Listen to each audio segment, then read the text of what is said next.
I want to talk just a tad bit more about the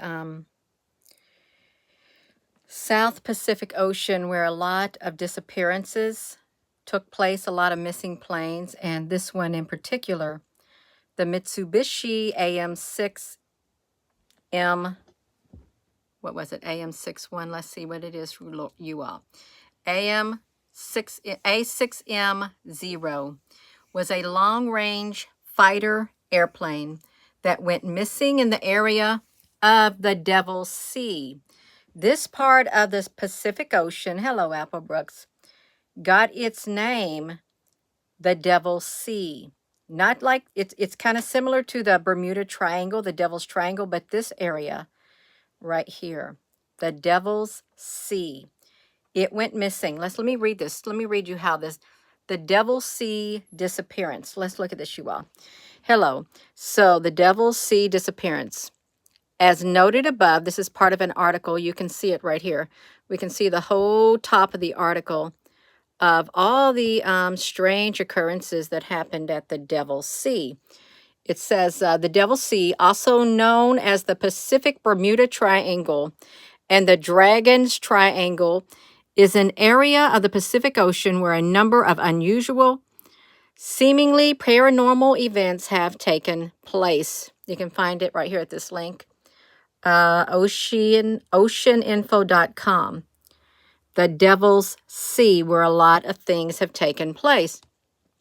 You can explore the Devil's Sea.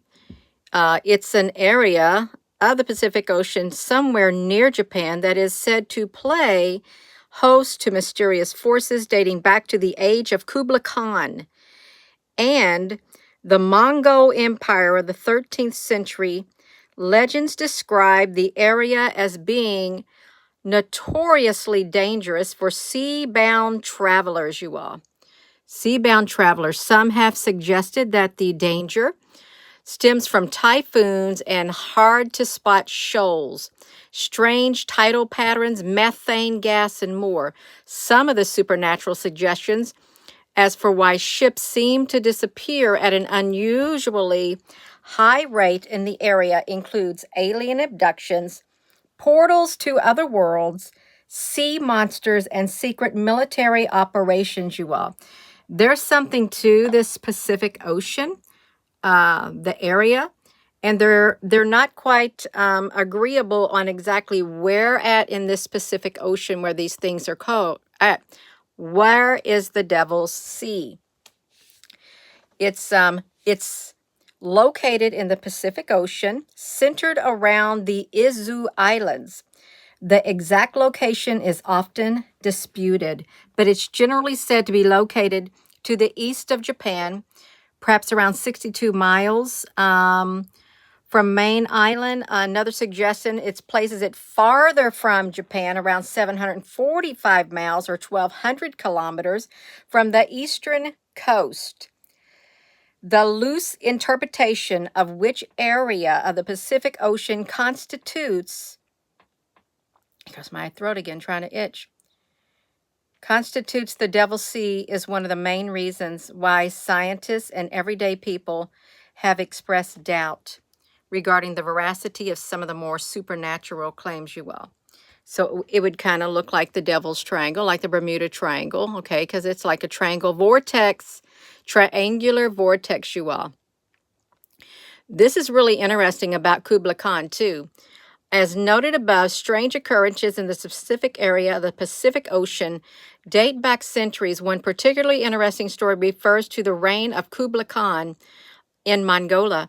The legend states that while trying to invade Japan in the late 1200s, Kublai Khan failed, losing around 40,000 sailors in an area that is now included in the Devil's Sea. Due to his immense losses, Kublai Khan changed his plans, believing that it was way too dangerous to continue attempting to invade Japan. Specifically, stories reference incredibly dangerous and surprising typhoons in that area. And we know that Kahulu can do these storms, you all, can make these storms happen. Kind of reminds me of, is it Titan? Titan in the ocean? Is that who it was? Like in the Little Mermaid, you all? Who was that? Her dad was he like Titan or something like that? I can't remember. But he had a big trident in his hand. And they've done movies about, you know, kingdoms in the ocean with great big tridents. King Titan, who controlled the seas, you all. Controlled the seas. Another well-known disappearance occurred in August of 1945, it says. A Mitsubishi A6M 0, a long-range fighter plane, went missing in the area around the Devil Sea toward the end of World War II. Prior to the radio silence, the pilot, Shiro Kawamoto, managed to relay one final message. Something is happening in the sky. The sky is opening up. And that was the last that was heard. The very last message that came through, you all. The sky is opening up in the Pacific Ocean, you all. That would indicate some type of a portal right around in that area, you all. Right around in that area. So there's lots of disappearances.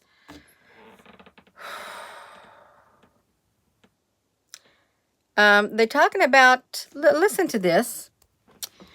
They're talking about another ship disappeared in the area around the 1940s and 50s, specifically between Miyake Island and Iwo Jima.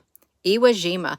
What if all of these wars over there, what if they were somehow fighting entities, interdimensional beings, and all of this kind of stuff, you all? What if? I'm sure some of the wars that have taken place have probably been about them, but then they had to make it to where it's like something much greater, you all. It says the Japanese government labeled the area of the ocean as especially dangerous, warned sailors to stay out of the area, you all. Is this Devil Sea real, like the Bermuda Triangle? They have disappearances that are unexplained. I think the Malaysian flight, remember that? It just totally went off the radar. That was the end of the Malaysian flight. And we're talking about the Pacific Ocean, you all. The scientists, it says, have proposed, and I can agree with them, proposed that a number of explanations, you all, a number of explanations that are far more plausible than portals to other worlds, alien abductions, or sea creatures. So let me see. While some disappearances in the area remain unexplained, I don't think the scientists want to go down in history as saying, I think there was some alien abductions, or I think there's a great big massive creature that's abducting ships that is causing this, or some portal that is literally opening up and sending these things to another realm. It could be any of those things, you all. Any of those things. Thank you, Danny. Yeah, but this is real with the Cthulhu and all of this stuff. And the people who play those games, I would call them like the millennials. I would be like a Generation X. You might be Generation X too. But if they've played these games, you know that they know exactly what these beings are capable of. There's many different types of games they play, and it's probably good that they do, because they may have to battle something like that in their lifetime. And I'm not making it up. I'm not. I believe in an interdimensional world. There is such thing as interdimensional warfare, and there's also things as interdimensional beings, spiritual beings, the darkness, the dark ones, the light beings. There's like battles of good, battle against bad, all of it, you all. Trisha Ann, honey, thank you.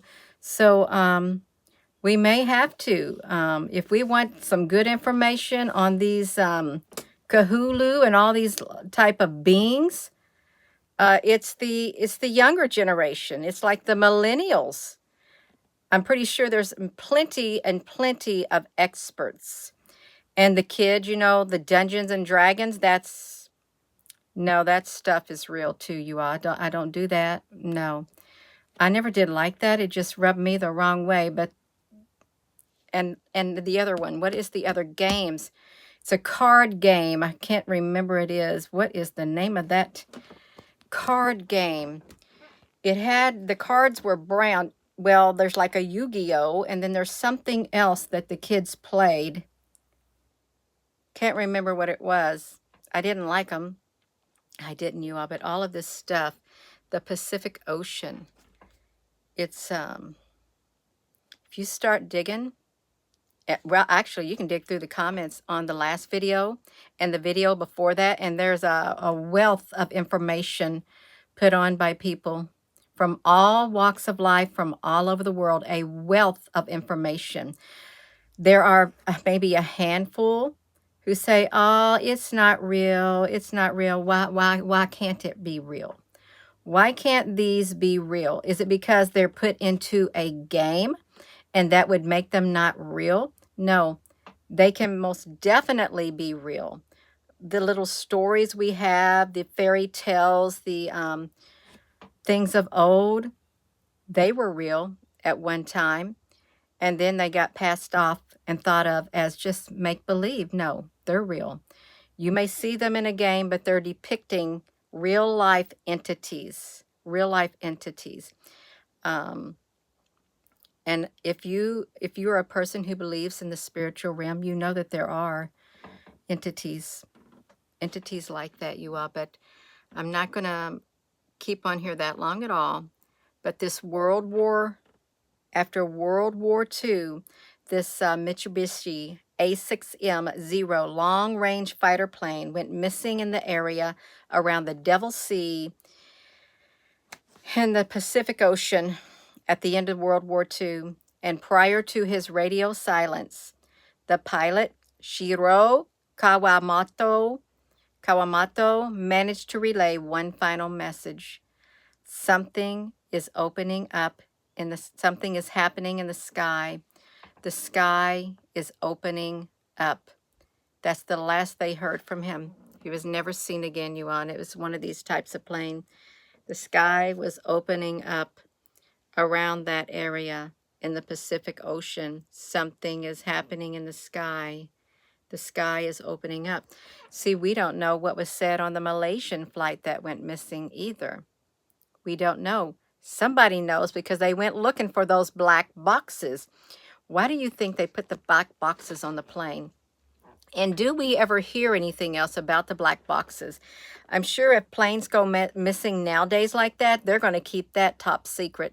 Because if they find out that there is something being explained that is being seen that would literally turn our world upside down, they are not going to release something like that. They're not, you all. This is wild. The whole entire thing, the Devil's Sea. Look at this, special forces. Special forces fight. They flight missing. The special forces flight missing over the Pacific Ocean. The aircraft would make 4 stops for refueling before dropping the men in Vietnam, but as it headed for the Philippines, it suddenly more or less disappeared. Totally disappeared. That was the end of it, you all. Flying Tiger 799. What happened to Amelia Earhart? She went missing over the Pacific Ocean too, you all. Over the Pacific Ocean area, you all. Missing planes, missing mysteries that will keep you up at night. Keep you up at night, you all. Hello, Jay Jocelyn. So I'm going to go, you all.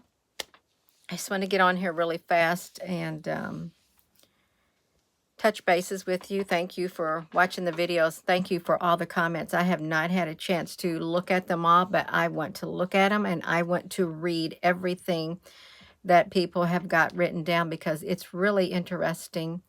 And don't think for 1 minute that there aren't people who want to read the knowledge that you are putting forth, the documentation that you personally have, because there's a lot of us who want to read it because we don't know about this stuff. We don't play the games. And like me, yesterday was the very first time I ever heard of Cthulhu. And I heard of Lovecraft, is that the World of Warcraft? Or That's not Lovecraft, is it? The World of Warcraft? Because I can't remember. That's probably not one and the same. It probably isn't. I've heard of that game. Yeah, that's right, you all. We're going to be back on here tonight, this evening, I hope and pray. That's right. Oh, they're different, Trisha Ann? Yeah, okay. That's all right, you all, but something. It's called the Devil's, what do they call it? The Devil's, let's see what they called it. The Devil's Sea or something like that. Yeah. I'm going to go, and so with that being said, hello, wherever you are in any part of the world. Hello. From my heart to yours, love you. Have a wonderful rest of your day. Absolutely. My forgives me. Yeah. Love you.